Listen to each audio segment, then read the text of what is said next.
Good morning, good evening, good afternoon. Hi, everybody. My name is Vivian Acquah, and I'm here today having a conversation with my dear friend Mary Jane Roy and also Megan as well. I'm just going to do a quick introduction about the talent shortages, right? Because at the moment, right now, many people are unaware that there is a huge talent shortage at the moment, right now where we have to be mindful of who are we inviting and who are we leaving out, and also you as a leader, when you are going through the phase of setting up your team goals or setting up the organization goals, do you also look into your talent turnover and also look into how you are retaining your talent? So I have something very valuable for you that can be very helpful, and that is the maximizing inclusion within your organization, within your team, with the Amplify DEI cards. You can facilitate conversations about DEI. Sometimes people have told me that they find it challenging to talk about DEI and also find out what other people would like to amplify regarding diversity, equity, and inclusion. So here you are, you can create your own DEI recipe. If you want to learn more, reach out to me or go to the cards website at the moment right now. And some of the cards have a QR code where they will lead you to some micro video. But just so you know, there is a end of year, or I would say a new year offer where you can go. So please look up the code and I'll make sure to share it online. But with no further ado, because Megan is here right now, I want to make sure that we have that conversation for today. But before I introduce Megan, let me see, because I've muted Megan. Before I introduce Megan, I want to do a proper introduction. So today's topic is about Gentelligence in action, where leaders can harness the generational diversity, right? So, quick introduction, Mary Jane. So, Mary Jane is an advisor, facilitator, presenter presenter for building healthy stress and resilience skills and strategies for employee staying power. And then we have Megan. Megan is a professor, author, speaker on generational diversity in the workplace, and she talks about Gentelligence, where this has been showcased on Harvard Business Review and also on many other platforms, and now today on this live stream. So I'm really excited, Megan, to have you here on this show. Um, I'm curious about you. So, why do we need to humanize the workplace when you look into this from your perspective? Well, I think, first of all, thank you for the invitation. Excited to talk with both of you. I think, everything we know about what makes workplaces healthy and engaging and helps us feel like our work adds value to our lives is all about humanizing. I think that the human experience at work is something we've been aware of for a century at least, but not necessarily to the point where most organizations know how to do it well. We're still learning on that. And so I feel like, at least from my perspective, I focus a lot on age and generational differences and how the fact that we all have different lived experiences should be fascinating and value added and, help us do things better. But of course, as you know well, if it's not managed and led well, the opposite often happens. So I think humanizing means really being open to the fact that everyone has unique value to add to the workplace and trying to figure out how we can better leverage that as an opportunity. Yes. And then, Mary Jane, you had a special question. Yeah, Megan, this wasn't in the questions that we had sent to you, but one of the things that has become sort of a pet peeve for me is generational labeling. And I wondered what your thoughts are on it and how useful it is or not. Yes, I get that question a lot, actually.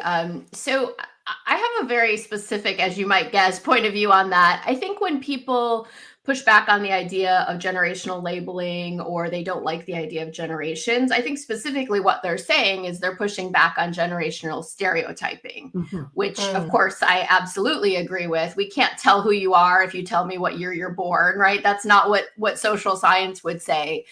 However, I think we very quickly then jump to the fact that generations aren't real and we shouldn't label people based on their generation. And I don't think those are the same things. I think it's absolutely possible. And the work of Gentelligence, which is what I call all of the work I do in this field, is about valuing people's different lived experience, meaning growing up in a specific period of time means that you have learned different things. You've had to create different norms, different strategies to navigate life and work. And generations, like any other kind of social category, are simply a way that we've said, well, let's try to understand that difference in a way that's a little bit more clear. They're a framework. So it's not ever meant to mean, or it shouldn't mean, that because you're part of Gen X, for example, that's my generation, that means millions of people born in that generation are exactly the same and have had the same experience. That's where that goes completely wrong. The way that I prefer to look at it, Mary Jane, is to say there are formative events, and not just the stereotypical cookie cutter ones you see on all the slides or articles about generations, but it means something to grow up in a particular period of history. There's things going on socially, culturally, politically, economically that do influence your norms. And that doesn't mean they've influenced my norms the way they've influenced the norms of every person in my generation. That's a very unique experience. But people significantly older or younger than me didn't have those same influences at the same period in their life. And so therefore, I'm going to bring ideas about work and success and balance and work ethic and all of those things that we're talking about these days to the workplace. And they're going to show up in a slightly different way for really important, interesting reasons. So the short version is, I think saying that we should get rid of generations is similar to saying you should be colorblind when it comes to race. Yeah. Because obviously that's better than being biased and being, using stereotypes against people and discriminating. But it does ignore the uniqueness of someone's lived experience to say I'm colorblind. And so to me, the same is true with generations, that it's a lens, it's the beginning of a conversation, but I am very against generational infographics, or this is exactly how you manage Gen Z. That's just lazy. I think having smarter intergenerational conversations where I think, why is that person who's 22 responding differently to the idea of mental health at work? That's a really interesting question. And in their generation is a clue that can help me understand their perspective, as opposed to me putting them in a box. So to me, the work we have to do is to say, it's absolutely possible that someone's generation is an important part of their identity, but that doesn't mean we believe everyone within a generation is identical. So that's kind of the line we have to walk on that. No, I agree, Megan. And I think, oh, sorry, Vivian, I just wanted to continue. That I totally agree. My problem with the labels is exactly as you've described, is the stereotyping and the biases that this whole Gen Z is XYZ. And I think the generations are really important, as you just mentioned, with that context of where in history their lived experiences. So someone that is in South America has had a very different lived experience than I would have had in my 70 years here on this earth in North America. So yes, thank you, Megan. You illustrated it beautifully, but how do we, my problem is that the brain, as soon as you label something, then it starts to categorize and put people in those boxes. So maybe a question for a different time, but it's how do we stop people from associating a label with those biases, Yeah, that's a real concern that I have. Vivian, take it away. Yes, because also, Megan, you mentioned Gentelligence, and I know that you have written a book, but maybe also the audience would like to know, what is she meaning by Gentelligence? And combined with that is, what made you write this book? Sure. I think maybe I can tackle both your questions at the same time. So Gentelligence awesome.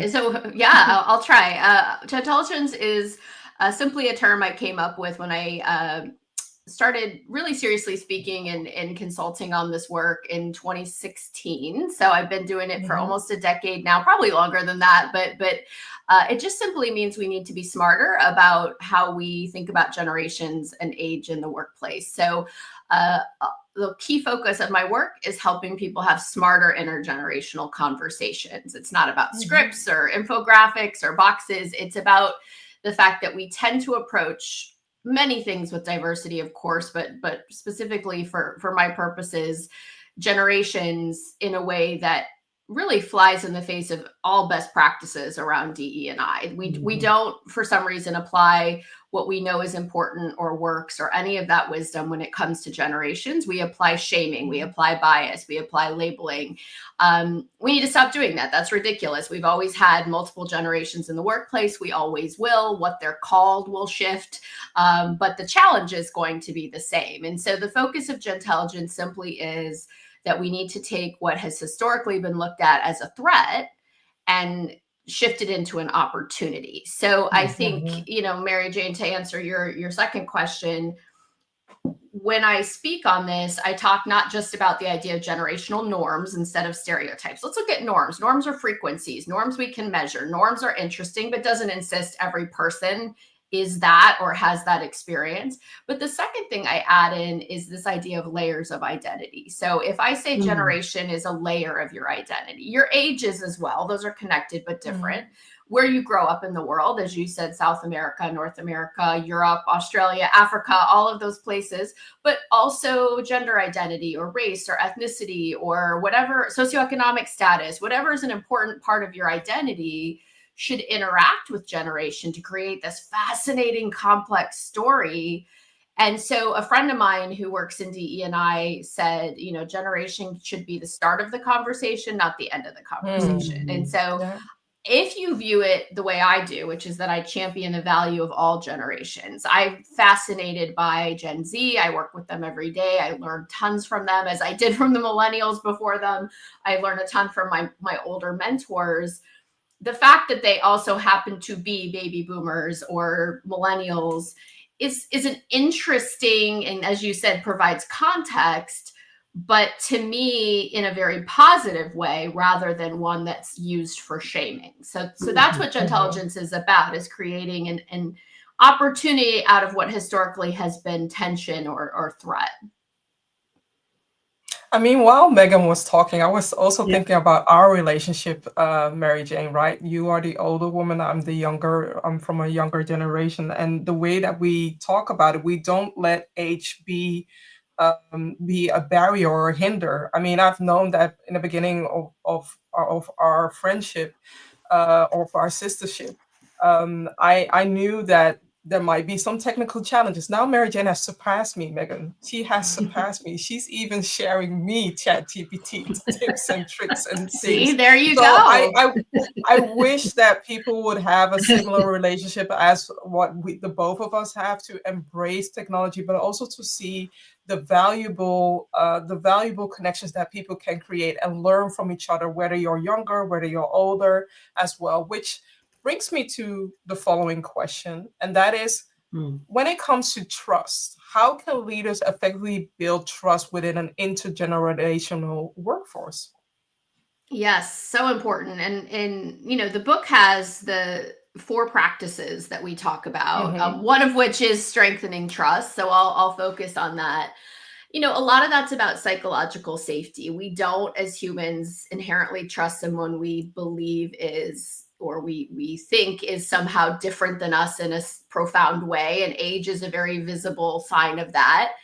And so what happens then, of course, is you look at someone that you say, oh, that person's different than me. And if you don't have as you said with Mary Jane, a relationship or a connection with somebody in that area of difference, then you go to the stereotypes. That's easy, right? That's a shortcut, and we fill in those blanks. And so I wrote an article for Harvard Business Review earlier this year, which was about the power of intergenerational friendships. So it's kind of the extreme, right? The idea of, if I have friends, which I do across all generations, I don't use stereotypes, because immediately I think, well, my friend Josephine's a millennial. She doesn't fit any of those stereotypes. So probably most other people don't fit those either. And I'm done with that. If I don't know anyone who's in their 60s at work specifically, then I'll go to the stereotypes of that person isn't good at technology, or okay, boomer, or when are you going to retire? All those horrible things that we hear people say.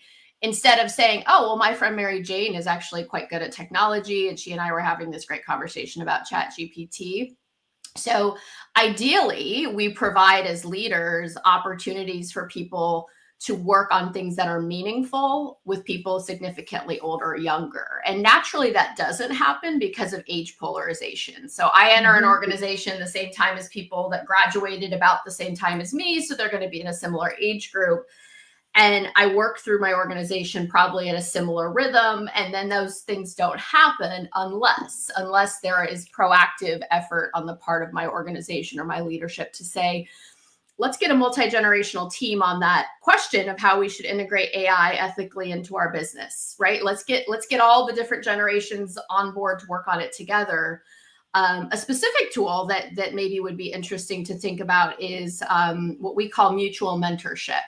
So of course, we all know mentorship and reverse mentorship. And this is basically saying, well, it's mutual mentorship. And I work with a client who piloted this. They had, I think, a dozen people come together and have a mutual mentorship relationship over 6 months. They had planned sort of topics.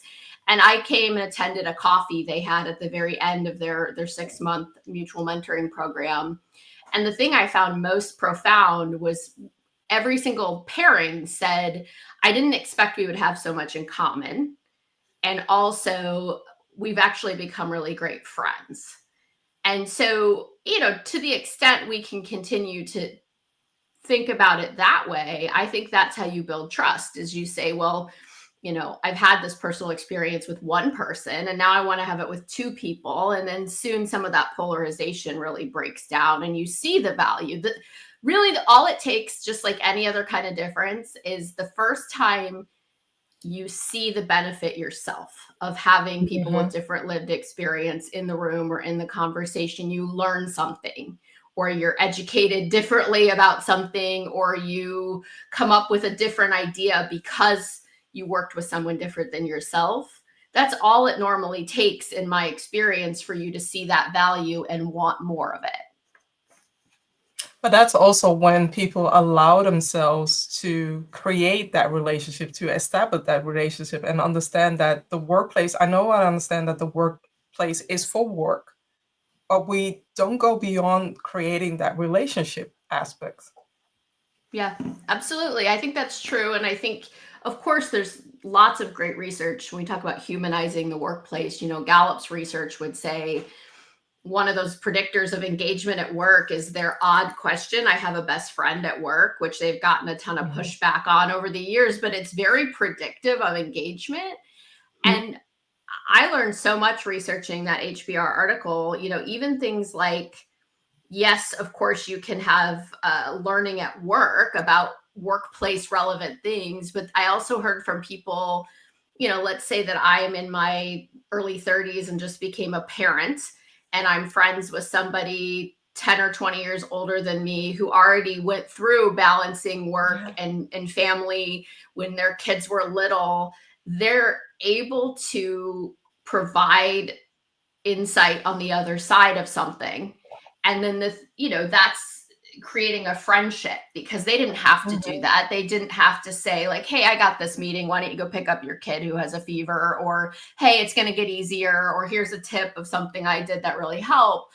But the other thing I thought was really interesting was the idea that there's no competition often with a mutual mentorship, because they're likely in a different career stage. Not always. We can have younger people leading older people, of course, but often you don't have that sort of comparison aspect you do with somebody similar in age or life stage of you, because those things are no longer on the table. And so it really allows, I think, for people to get to know each other and genuinely have a more trusting relationship where that person doesn't have any reason to lead me astray. They're just simply offering me advice. So I thought that was, I enjoyed seeing that in real time and seeing that happen at that organization.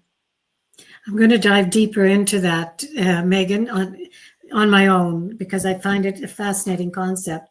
And the other thing that I think is so important in these individual relationships is that, again, you do see the person as an individual and not as a stereotype. This is what I think we forget when we label that each of us is an individual, and having those conversations, I think, is an eye opener for many people, as you mentioned. A question for you, and sorry, I'm a little bit of a frog in my throat.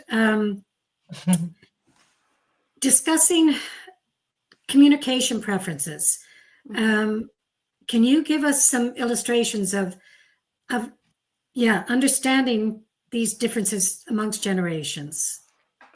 Sure. So this is probably one of the most frequent topics I'm asked about by my clients, because it's every day, right? It's the little things and the big things. So this is where I think the idea of norms is really important, as well as the first practice, which is identifying assumptions. So I often get in a workshop or in a session, somebody saying, kids today can't even have a conversation. There's no hope. They don't know how to communicate, like all this judgment, right? You just hear the judgment. And so first it's like, well, is that necessarily true, right? That is a very judgment laden conversation. So we're going to have a smarter conversation about it. So, is it, and I try to reframe, I have some phrases, I'm all about practical tools. And so adjusting the lens is a second one of our practices. And so I'll often say, that's the be curious, not judgmental. And I'll say, well, is it fair to say we maybe don't completely understand the relationship, for example, that Gen Z has with their phones? That it's different than the relationship I have with mine. And when you say, young people today don't know how to communicate, there's a judgment in that. They communicate differently than you did, right? Or you do. So perhaps you have 2 or 3 communication channels that you prefer. They likely have a dozen that they're able to use for different reasons. And so you may have an opinion about the quality or appropriateness of different channels at work, which is completely valid. But let's not start with they don't know how to communicate. I think the other piece of it for me is, I've learned a lot about identifying assumptions as our first practice, that often we assume we're having the same conversation with someone of a different generation or age, and we're having a different one. So for example, if you hear people say things like, well, this generation has no work ethic. Well, work ethic is subjective, right? That's not an objective thing. And so this generation is showing norms, not universally, but norms that they are shifting more towards a Gen X mentality of work isn't necessarily going to be the most important thing in my life. I'm going to prioritize health and wellness. Again, that's a norm, not a stereotype, just to be really clear that we're seeing that. And then I always say, well, why? Well, because they came of age during a pandemic, because they have more ways to communicate about the importance of mental health, et cetera, et cetera. So I think, Mary Jane, the assumptions are a big piece of it. I also think there's importance to talk about, the channels that we talk about around the concept of communication. So I found that there's definitely preferences and norm preferences around communication channels, but I think we explore that. So for example, if you're finding it to be problematic, right? Let's say at work, an example might be, I send emails all the time. I work with Gen Z, and the response is not what it is when I tend to send them to people of my age group. And so I'm sensing that maybe my norm on communication channel preferences is different. And I've had a situation where it was very frustrating to me that this channel that I believed was appropriate didn't end up really being one that I was getting the level of responsiveness I expected. And so just to kind of give you an example, one of my tools, I instead of judging, I was frustrated, but I reached out to my team and I said, can you help me understand why I didn't get very many responses to the email I spent yesterday? I specifically asked for some information by the end of the day, and only a few people responded. So the can you help me understand, I think, is a really great tool. Help me understand why I didn't get the communication response that I needed or expected. Immediately, the response was, oh, sorry, I only check my email every couple of days, which blew my mind. I'm like, what are you talking about? I check my email every 5 minutes. So that was helpful for me. And again, I can say, well, that's not appropriate, or in the workplace, or if you work with me, you're going to have to do that differently. But I listened and I thought, well, that's fascinating. What am I going to do with that information? And so then to me, the second piece of that is to say, well, that's very helpful for me to understand. Can I share where I'm coming from? I check my email very frequently. You know, my norm is that email is the formal, official workplace communication channel. And when I need something, I tend to use that so that, you know, it's important. We have a paper, we have a trail about it. And so that was, you know, the first conversation. Can you help me understand why this didn't happen? The second conversation is, let me share with you my point of view and the experience I had. And then we often skip the third conversation, which is, so now what? You know, and I could, as the leader, decide, well, we're just going to use email because I'm in charge. But I always encourage people to think about their goal.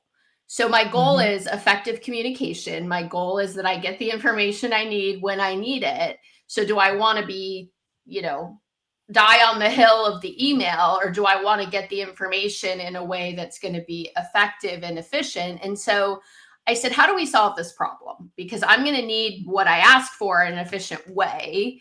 And then I used my fourth Gentelligence practice, which is expand the pie. And I said, how would you do it? If you were me, what would you suggest we do given this situation? Because if they're part of the solution, they're going to be more likely to get on board. And they said, well, what if you just shoot us a quick text if there's like a time-sensitive email? And I kind of at first had the reaction of, are you kidding me right now? I have to text you that there's an email.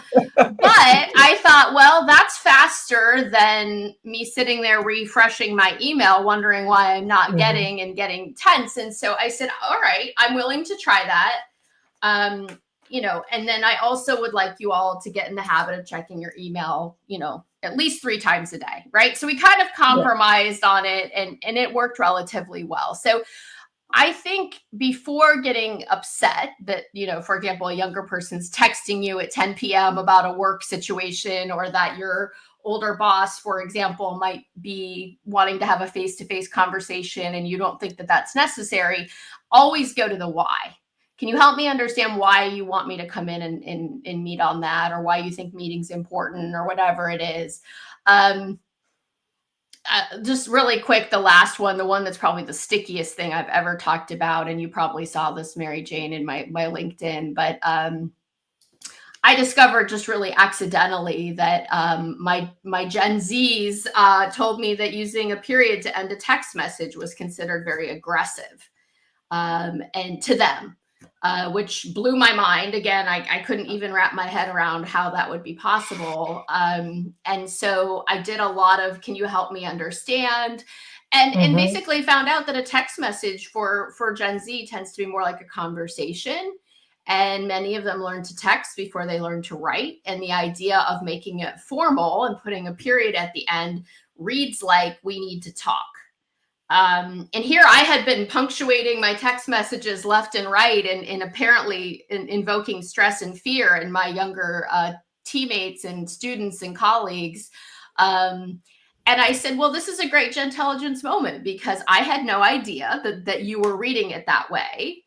That wasn't my intent. I apologize if that's how it came across. But also, it's a two-way street. And if someone texting you is over 35, there's probably not that intent attached to the message. So you also have to realize that you're assuming things from that are not necessarily accurate as well. So that's probably been the stickiest thing that I found, is that people are sort of fascinated by that realization because they see it in real time. I wanted to address 2 things went to my mind, because while you were sharing that example about we listen, I immediately, my mind goes into a whole loop-to-loop about the whole TikTok and Instagram reel trend that is going right now. We listen and we don't judge. I do want us to apply that principle in the workplace, where we listen to each other and let the person explain, and also ask questions more, so that we understand where people come from, right? And on the second hand, I I didn't realize what you shared right now is something that I already did. And that is sometimes when a text message can be consumed in a different way, I try to use my voice note or voice or send voice app so that you can hear my intention, because oftentimes I might be typing in a different way that you may consume it as positive or negative or neutral. And I want you to be able to hear my emotion into the way that I felt, and also understand that I'm coming from a particular emotion or a particular space, so that you can understand the total message, right? Because oftentimes when you type something, maybe you type it in a haste or you made a mistake, the message can be consumed in a different way. Yes, that's so true. And I think I've that's only the second time I've ever heard someone say that. And I think that's such a great way to adjust the lens. And Yeah, again, nobody says you have to do that. You're in charge. And if you exactly. decide that's not preferable to you or that would seem strange, that's fine. But the fact that you think, well, I'm just as happy to do that as text. And if that's going to avoid miscommunication, I don't Hmm. mind doing that, is exactly what Gentelligence is about. Because I don't mind Yeah. not adding a period to my text messages, particularly if I know I'm sending it to someone that might interpret it differently. But if I did mind, and again, this isn't necessarily just a communication thing, then there's also a really important approach, element of Gentelligence around explain why. So Hmm. I have a Hmm. friend who works in DE&I who gave me this wonderful term, and I always like to give her. I want to make sure I don't take credit for it, but she talks about the concept of load bearing walls. And so load Mm. bearing walls in any organization are, of course, things that like this is vital to who we are, and it could be a load bearing wall for you as a person or a leader, right? The things that are non Hmm. negotiable. So often in organizations, we have these processes or practices. And what we see younger people, their norm is to ask, why do we do it that way? Or does it have to be that way? And of course, they do that. Again, if you think, why do they do that? They grew up with unlimited access to information and explanation. So, of course, in the workplace, they are going to be more likely than I was to ask, Hmm. well, why do we not let somebody be promoted until they've been there a year? Like, why do you have to wait a year to be promoted, or 2 years or 3 years or whatever the norm is? I probably wondered the same thing, but I didn't. The norm for my generation was you didn't ask. You just put your head down and thought, well, that's strange. And I guess I'll find out later when I'm allowed to know. And their norm is different. Their norm is to ask. And so let's say they Hmm. ask you, why do you have to wait 18 months before you're considered for promotion here? Now, if that's a load bearing wall, I always say, look at the blueprint. So if you as a leader think, well, why do we do it that way? And you have a great explanation, you go through these different experiences. That's how long it takes us to help you, go through all the functions of the business, or, whatever it is. That's a load bearing wall. And you say, no, we really mean that. That's really important. We thought about that one. And this is why we do it. Then you should be willing to explain it. Hmm. But if you look at that practice or process, and this is mine, a 90s half wall, hopefully you both will know what I'm talking about there, where it's like we built those in the 90s. Nobody knows why that wall exists. It doesn't actually serve a purpose, and all you have to do is walk around it. Hmm. Then maybe that's a practice that's worth revisiting. And so, I always say it's fine if it's a load bearing wall. Gentelligence isn't about throwing out what we think is important because younger people don't like it or don't understand it or want something different. It is about the openness, though, of saying, well, let me walk you through why it's 18 months. And sometimes people will Hmm. say, well, nobody did that for me, or why should I have to do that? And I don't think begrudging people because I didn't get the explanation is a good leadership strategy. Like, we would Hmm. have really Exactly. appreciated an explanation, and we just weren't given one, or we didn't know to ask for one. And so I do think that's really important. Your voice texting example is great because you decided how you text is not a load bearing wall for you, that you're fine to adjust that if it's more effective, which of course what good leadership is. And sometimes the answer is no, this is really important. Let me take 5 minutes and explain to you why. Mm. Hmm. Yeah. Mary Jane. I'm just thinking to myself, as Megan, you're given some really, really fantastic illustrations of how to apply this. A couple of words that come into mind: curiosity, and you mentioned it earlier as well. And also double loop thinking. Is what we're doing really necessary? To be willing to question as a leader policies that we have implemented, maybe not even understanding what they are. So great. It really is great. And then I have to think about myself and the way I text. I even stopped to put commas in and try and use the person's first name, Vivian, comma. And so I have absolutely no idea how, how that text would be interpreted on the other end. But you've reminded me of a word that stays with me, and that is be curious. If I get a pushback on something, then I can understand it. Yeah. Vivian, I would love to have one last question for Megan, if we can. Yes, definitely. Yeah? I think I know which one. Well, maybe you probably do know me well enough. The older workers in the market, in the job market, because this is also something that I'm dealing with in the Wise Move Society that I'm part of, and so it's about the 50-plussers and how difficult a time they have. And I thought it was just in the Netherlands, but I know now it's not. It's pretty much everywhere. To if they're out of work, to find work, etc. How can they counteract the biases that they're facing? Yeah, such an important issue for sure. I hear about this quite a bit. And I think for me, it comes back to identifying assumptions. So our very first practice of Gentelligence, but maybe we use it in a slightly different way here. So we talked about this when we were talking about leading people. So if you're an older person leading younger people or younger person leading older people, those are different challenges. But the first thing that you could think of, which I believe applies to this situation, is what assumptions might be made or being made about me as an older worker, right? So I use this, for example, like what assumptions might be made about a younger leader leading people who are older. So if you're an older worker and you're thinking, what assumptions might people be making about me that, might be leading to me struggling to get a job? And some of them you can't do anything about. There's just a certain amount of inherent bias and you don't want to work for those people anyway. But I do understand that it's a real problem. So I think often there's this stereotype that older people are resistant to change and or don't want to learn and or they believe they know better. Which all of those things, if we take a Gentelligence angle, come from slightly different realities around that. So, but let's say that I'm an older worker and I think, okay, well, I don't meet any of those stereotypes. I love learning. I love new experiences. I'm looking forward to the next chapter in my life.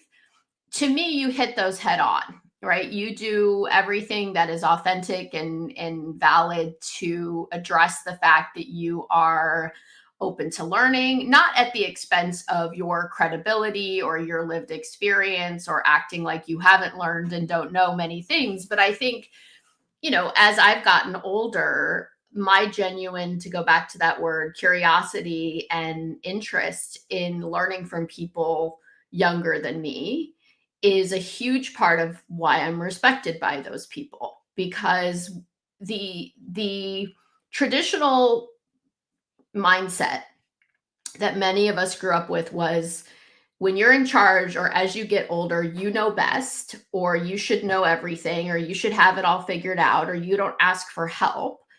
And now we know, of course, that that's not true, that leaders are respected when they ask for help or when they are vulnerable to what they don't know or need help with. And so I think for an older worker, framing their approach as, being excited to learn, being excited to collaborate, to partner, open to different ways of doing things. And I think that's not to say that those older workers don't have a ton to teach. But in my experience, instead of, the way many of us were taught by older people, which is a lecture, let me tell you what you need to do. Let me tell you how we do it here or the best way. you get ears closed by younger people generally when you lecture, because now with all of the information in the world, younger people don't need information. They need conversation. They have information coming out of their ears. They don't even know what to do with it. The idea of me saying, for example, oh, that's really interesting. What I know, when I was at your stage of my life, I had the following challenges. Like, are those challenges you have now, or are they different for you? Like, I'm genuinely interested, because before I give you my insight, my experience, my advice, I would like context. Like, I'm not going to assume, right, that your life is the same as my life. Tell me about what you're up against. Tell me what you think. Tell me how you would do this. And then once you do that as an older person, the younger person in the equation is a significantly more likely to listen, because you've created an opening, right? This person cares about me, they respect me, and therefore I respect them and want to learn from them. So I think when it goes back to the question of the job search, if the stereotypes are that you can't use technology and don't want to change and are done learning, refute those. Right? If they're authentically not true for you, which is true for many older people, signal that they're not. I'm so excited to learn. I think this company's fascinating. Here's the things that I'm interested in learning about. I do have some great relevant experiences that I'm interested in bringing to see how they might be helpful, but I want to partner. So I think I am always about meeting stereotypes head on and showing why those aren't accurate when it comes to me as a person, as an individual. I love it, Megan. And it reminded me immediately of, and Vivian, you know her as well, but I won't mention her last name, but Rosemary, who is retired at 64, 65 from one of the big four companies, and immediately got another job as a consultant for a company. And I said, how did you do it? I said, most people have such trouble. She said, I played up on the fact of my age and my experience and what I love to do. And she said, I made it sound like I was the best thing they could possibly get. And she was, for the company, but she didn't try to hide her age, or the 45 years of experience that she had. She played up to it and said, this is what you're getting in me, And I think that something of what you've shared reminds me that this is a good way to go, to grab attention of an HR. It also reminds me of the Netflix series Later Daters, right? I don't know if you have seen it, but especially there is a Black woman who's dating, let's say, a slightly younger Black man. But she doesn't look like she's 60 or 70 or so. She looks definitely younger. And what you are saying, and also Mary Jane and Megan, what you are saying both is that when you put your value, but also your age on the table, in this case, the company has so much to win. If they don't see that value, then that also signals you to move on to the next or move to a different company as well. So definitely, Mary Jane, if you haven't seen it, it's interesting. It's executive produced by Michelle Obama. And it's interesting to see that aspect working out in the workplace, where we remove the things, the way of work, how it used to work. It doesn't work right now. And we have to be able to work nicely with each other, to work respectively with each other. So why not do that? I want to share the comments, because people have been sharing some comments in between as well. So August is sharing, I'm so glad that our brand, we are in fact required not to check the email more than 3 times a day. So from leadership to the newbie, we keep our email closed, except the 3 times in the shift when we stop to catch up on communication and need our attention. It took us a while, but we love this lifestyle of work. Then Sebastian is sharing, cutting off has become the norm. Listening now is the exception. It's amazing how things work out for better when we do listen. And he also, I think he also is referring to this one as in, because they, and I am making the assumption that it's Gen Z. Gen Z are more vocal in challenging the social construct and want rationale behind actions and processes. And then Dr. Gustava is sharing, thank you. Lovely. This, yeah, I was just gonna say that first comment, especially, I think yeah. is so great in that, the idea of, I've heard people my age and older say, when my younger colleagues, let's say, get up to leave the office at 5, whatever parameter or boundary they've set, that's the time they were supposed to work to, and they're going to go home now and do other things. There's this interesting almost, part of it is judgment, like, oh my gosh, I can't believe they're leaving. But then I've also started hearing this admiration, right? I wish I could do that. And I think, again, there's a lot of things this younger generation is vocalizing, per the social contract that was mentioned, that are things that many of us would have loved to have, but we maybe haven't necessarily felt like the norm existed, that we could ask for it without penalty. And so I do think this idea of, well, what if we only checked email 3 times a day? Or what if there was no expectation that after a certain time we were obligated to work? Would that create a healthier environment for all of us? And so that's where the two-way learning, I think, is really important, that the mantra of Gentelligence, and maybe this is a good way to kind of conclude, is that every generation has something to learn and something to teach. And it's the openness of just that is the way that we want to live. Those are the cultures we want to create, I think, is, to go back to your point, that is a very humanizing way to build a culture. I couldn't have said it better. Thank you. Thank you. A great closing statement. Yeah, absolutely. Yes. I was just, the Dutch have an expression, I was hanging on to your lips, that. I love that.